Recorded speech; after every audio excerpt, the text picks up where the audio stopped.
Hey, it's Locksmith here. Alright, we're going to do another little quick video. We're going to change the battery on your 4-button remote. For this task here, you will need a smaller Phillips and a smaller flat tip. So with that being said, let's go ahead and get started. Flip your remote over. If you do have your key ring on here, you will want to remove it. Notice we've got the Phillips screw in here. Go ahead and let's unscrew it to get the back of the remote housing off.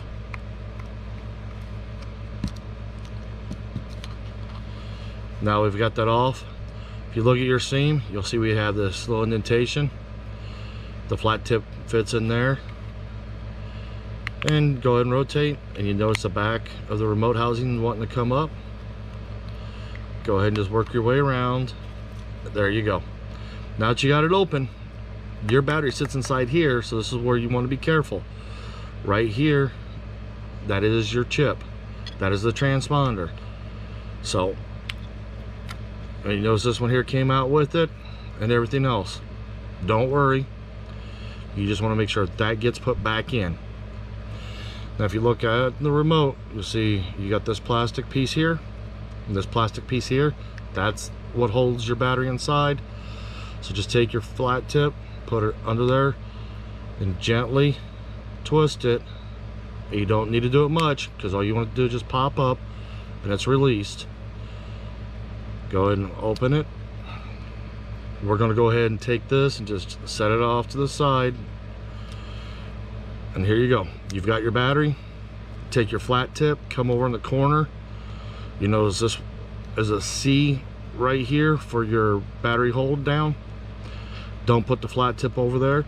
You're just going to come under and just bite it, and you see how it pops out.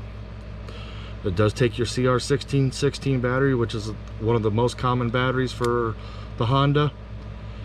We're going to go ahead and put the battery back in. Now we put the battery back in. You want to come in, and you notice how this opened up to accept it. That's what you want to see. Go ahead and squeeze it with your finger and the back half of the housing. That way you can make sure it's in there. Now take your remote housing, your actual circuit board housing, put the two halves together. That side clipped and that side's clipped. Now we're going to take the two and mount these two back together. You push it in. Now when I pushed it in, you might notice this just moved. That's what you need to watch. Make sure it's still in there.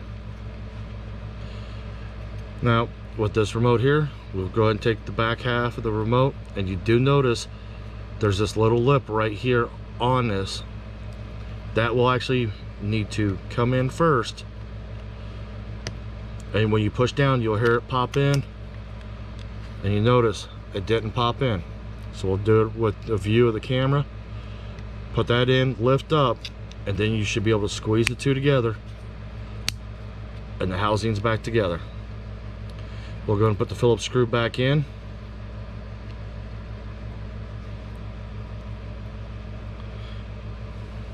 This is going to be one of your smaller Phillips screws, remember. So if you put the wrong size flat tip in there, you will strip these little screw heads.